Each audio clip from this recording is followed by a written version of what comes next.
আজকের ভিডিওটা হতে চলেছে যারা মিষ্টি ভালোবাসে তাদের জন্য আর যারা ভালোবাসে না তাদের জন্য।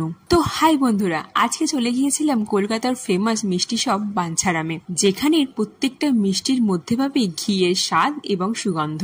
এত সুন্দর সুন্দর মিষ্টি সাজানো রয়েছে আর সেইগুলো দেখে কি নিজেকে আটকে রাখা যায়? তোমরাই বলো। তো চলো এবার একটা একটা করে ট্রাই করি। প্রথমেই নিলাম আমার প্রিয় বেকড রসগোল্লা, যেটা কিন্তু তোমরা সিঙ্গেল পিসও পাবে, আবার অনেকগুলো একসাথে প্যাকও পেয়ে যাবে। আর এটা টেস্ট জাস্ট দারুণ। আর সামনেই রয়েছে গণেশ পুজো, আর সেই উপলক্ষে কিন্তু বিভিন্ন সাইজের এবং বিভিন্ন প্রাইজের মোদক এবং লাড্ডু চলে এসেছে।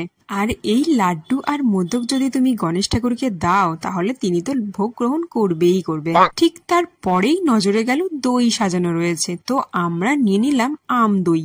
আর এটা মুখে দিতেই জাস্ট মেল্ট হয়ে গেল, দারুণ দারুণ। এরপর একে একে আমরা ট্রাই করলাম ক্ষীর পাটিসাপটা আর মিহিদানার পান্তুয়ার এই ফিউশন মিষ্টিটা। সবগুলোই কিন্তু বেশ ভালো ছিল। আরে দাঁড়াও দাঁড়াও, শুধু মিষ্টি নয়, স্ন্যাক্স আইটেমও রয়েছে প্রচুর, আর সবগুলোই কিন্তু ঘিয়ে ভাজা। আমরা নিয়েছিলাম পনির রোল, যেটাতে রয়েছে পনিরের স্টাফিং ভরে ভরে। এছাড়াও আলু ভুজিয়া, চানাচুর, নিমকিও পেয়ে যাবে।